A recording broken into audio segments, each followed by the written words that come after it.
Armed violence has intensified in Mali since Saturday after an al-Qaeda-linked armed group working with separatists attacked several military bases across multiple cities, including areas where senior government officials live, and took control of the northern city of Kidal. Malian Defence Minister Sadio Kamara and his family were killed in their home in Kati, a military garrison close to the capital, Bamako, the government announced on Sunday. Armed groups have announced that they are laying siege to Bamako.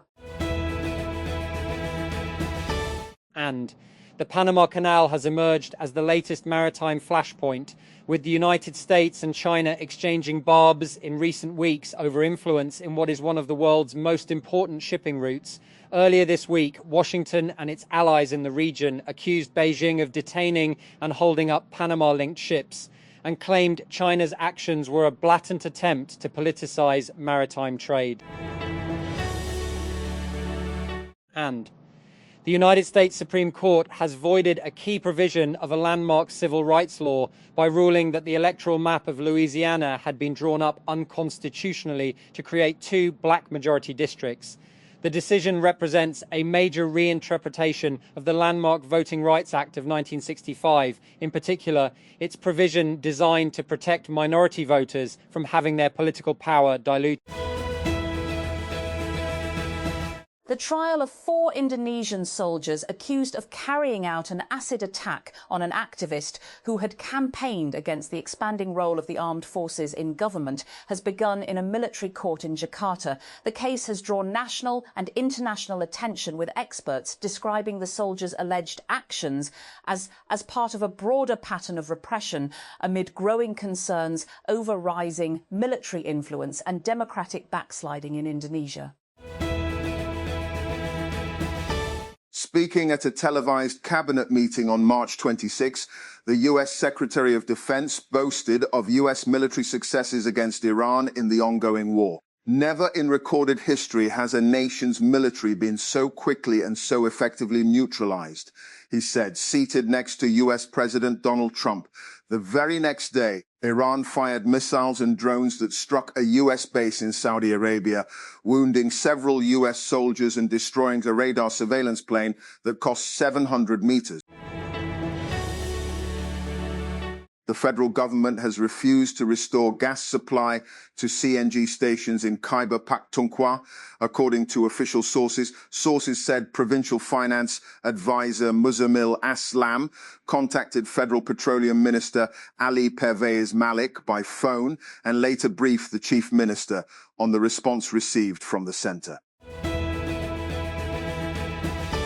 And a total of 287 candidates are under consideration for the 2026 Nobel Peace Prize, the Secretary of the Norwegian Nobel Committee said Thursday, with US President Donald Trump likely among the nominees, Reuters reported. Christian Berg Harpeken said this year's list includes 208 individually 79 organizations. He also noted that the committee has seen many new names compared with last year. OnePlus and Realme are reportedly preparing to merge into a single operating entity, according to a new report from China. Both companies already operate under the same parent entity, BBK Electronics. The report said the combined business would be led by Li Jie, who would report directly to Pete Lau, also known as Liu Zuohu. If completed, the move would likely see both brands combine product development, business strategy, and internal resources.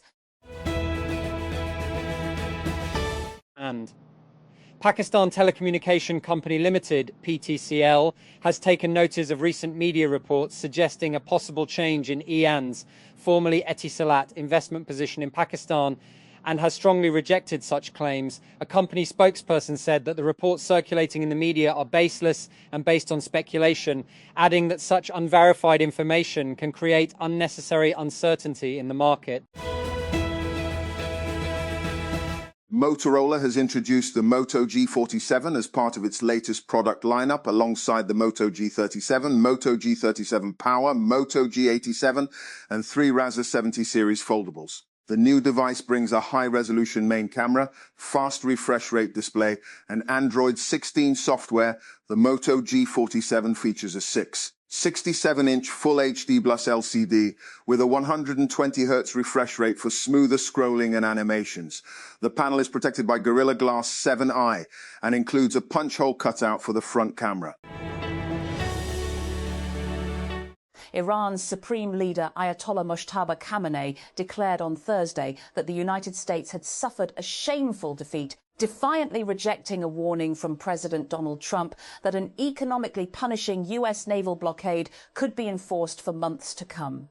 Today, 2 months after the largest military deployment and aggression by the world's bullies in the region and the United States' disgraceful defeat in its plans, a new chapter is unfolding for the Persian Gulf and the Strait of Hormuz, said Khamenei in the message read on state television.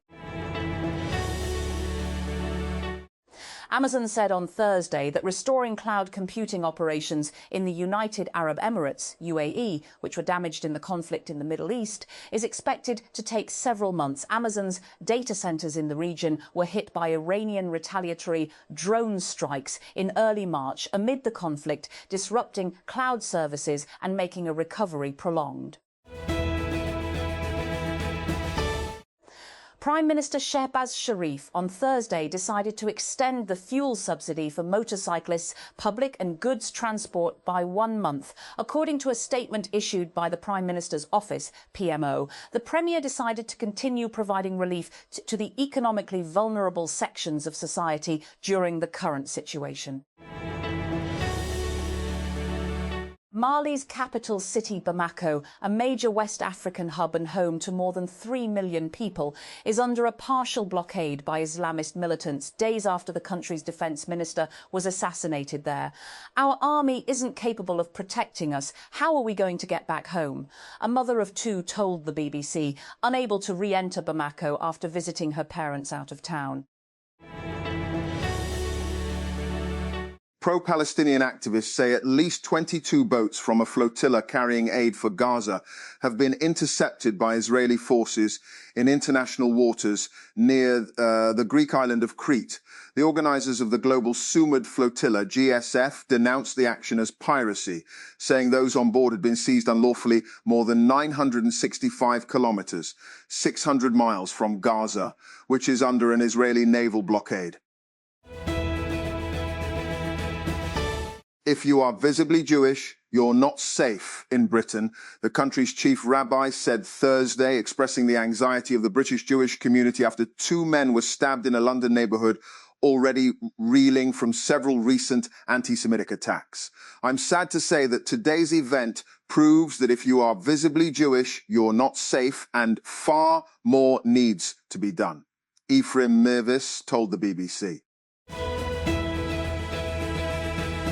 And for the 3rd time in 12 days, the Russian Black Sea town of Tuapse woke up Tuesday to apocalyptic scenes, thick toxic fumes and flames rising up from the latest Ukrainian drone attack on the Rosneft-owned Tuapse oil refinery almost reached the heights of the surrounding Caucasus Mountains.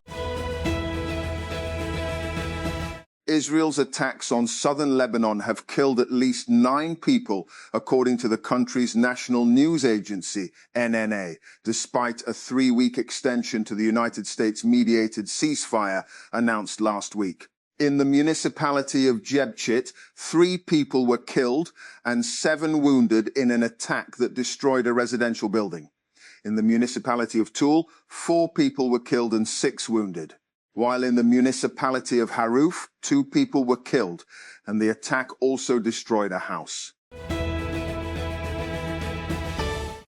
Jailed Tunisian opposition leader Rached Ghannouchi has been urgently transferred to a hospital after a sharp deterioration in his health. His party has announced calling for his immediate release. Ghannouchi, the 84-year-old former Speaker of the Ennahda Party, has been imprisoned since April 2023 in what his supporters and international rights groups describe as a politically motivated campaign to crush dissent. Marathon record breaker Sebastian Sawe has received a hero's welcome home in Kenya, with fans thronging the airport in Nairobi and the country's president giving him cash and a car.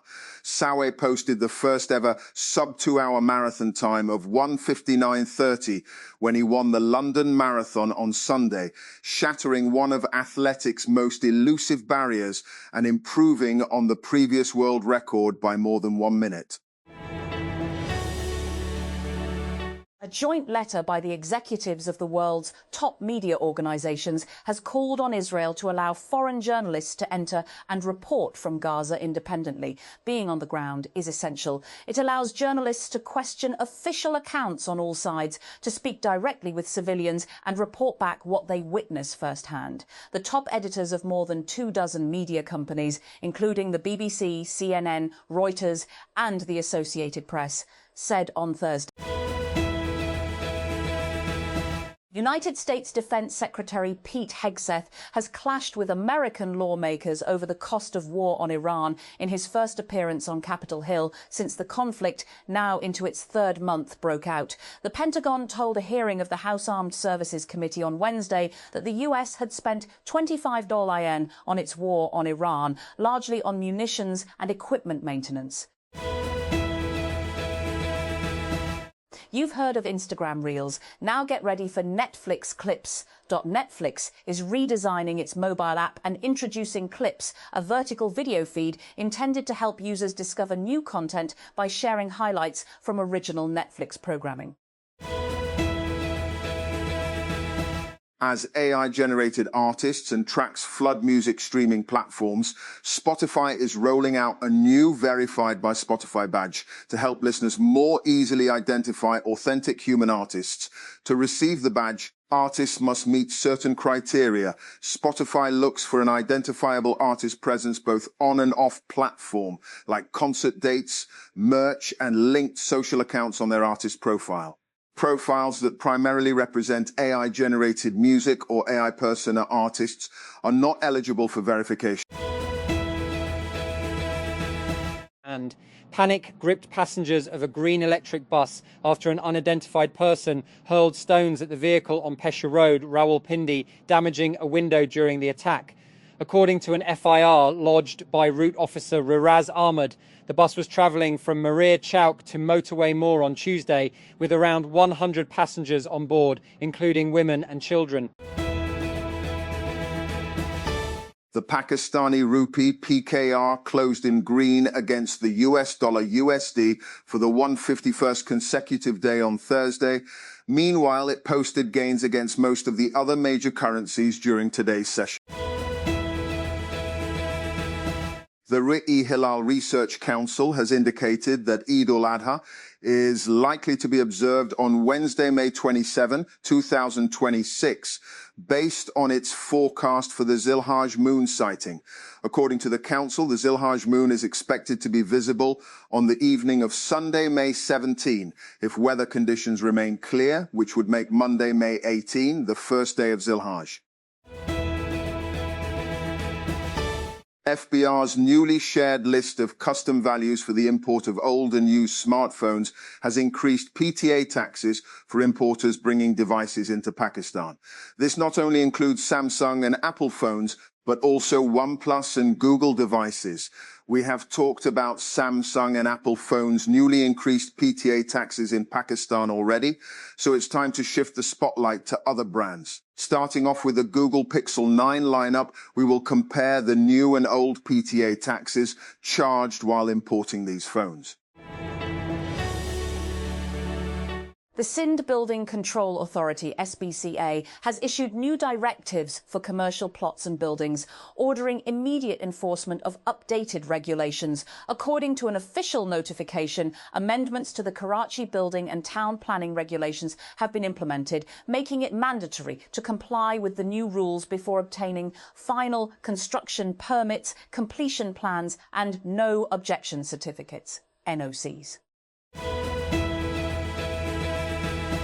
Namir Khan wears a lot of hats in life. And no, we're not talking about his character's wardrobes. The actor, hailed most recently for his performance in Ike or Pakiza, is also a model and an IT professional. The star appeared on Tabish Hashmi's Hasna Manahai on April 23, where the host asked him if it was difficult to live his life shuttling between Pakistan and Canada. Yes, he lives here and there as well.